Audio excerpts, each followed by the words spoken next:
All right. I'm going to try to answer the question. What are the essential knives that one needs in their pursuit of good cooking in life? Not for a particular dish.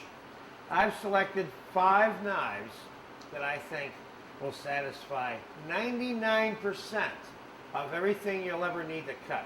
Okay? These are what I call the essential knives. Now the first one would be a French knife, also known as a chef's knife per se, but in French cooking it's called a French knife. And this is a 10-inch plastic handled version of this.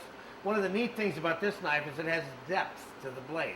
There's nothing worse than trying to cut an onion with a blade. It's too small and your knuckles are hitting the table. These little tiny blades will not serve you well when it comes to things like that. So this is the knife that one uses for dicing and don't drop it on your hand, by the way. Dicing and slicing. I think we should take this again. Don't you think? That's perfect. Okay. Keep going. All right. All right, we're not going to take it again, all right? The cameraman talked me into staying with this, so we're going to go with it. Because it doesn't look good for me to be dropping knives on my own hands. But you know what? That's probably the best example of how one cuts themselves. Usually you don't cut yourself when you're chopping a knife.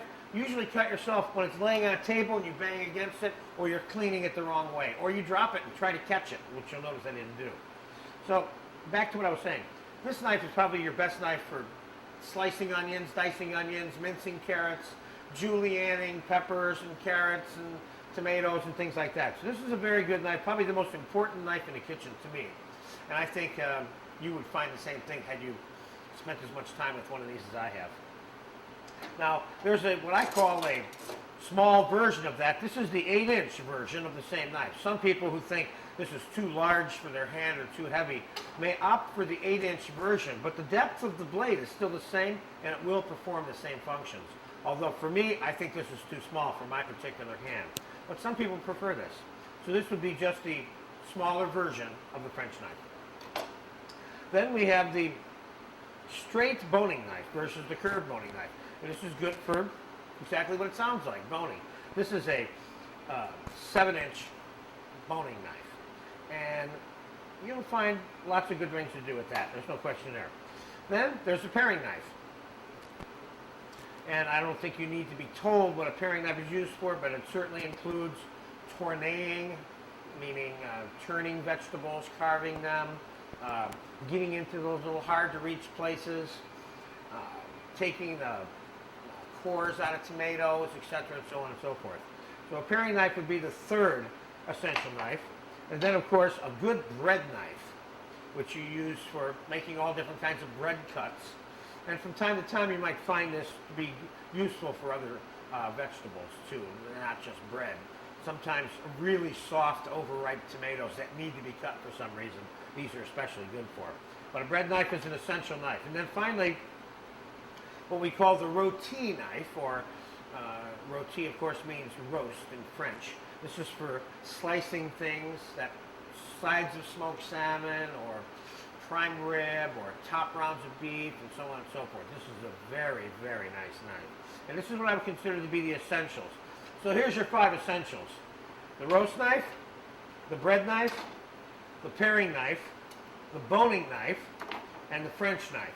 Of course, the steel, which is the tool that is used to put an edge on these knives. Now, people will ask the question, well, should I get high carbon steel Wüsthof knives? Or I would say you can.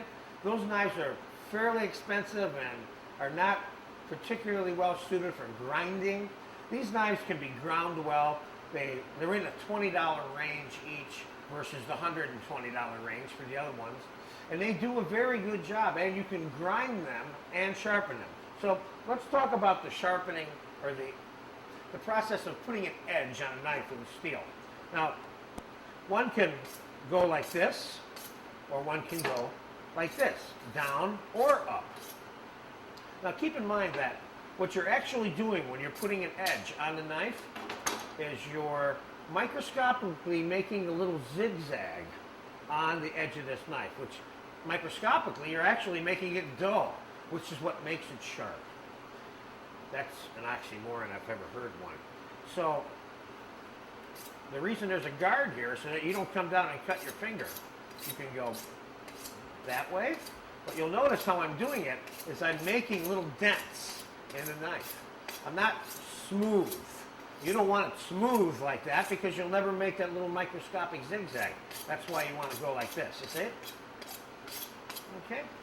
So there's you have it. And for more information about how to use these particular knives, you need to go to the index in terms and look for things to do with each individual knife. Okay? There you have it. My 5 essential knives.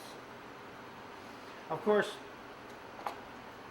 I also have 2 other knives here that I put aside that are called breaking knives. One is a 10-inch thick blade, and one is a 10-inch thin blade. These are used for larger pieces of meat, for cutting out boning veal legs and things of that nature, and they're not what I would call essential knives for a regular cook. Okay? If you're going to cut a lot of big pieces of meat, you want this. The trimming off the fat off of a whole strip loin and things like that is what you use these for. And these are called breaking knives, if you will. There you have it. 5 essential knives for cooking in life.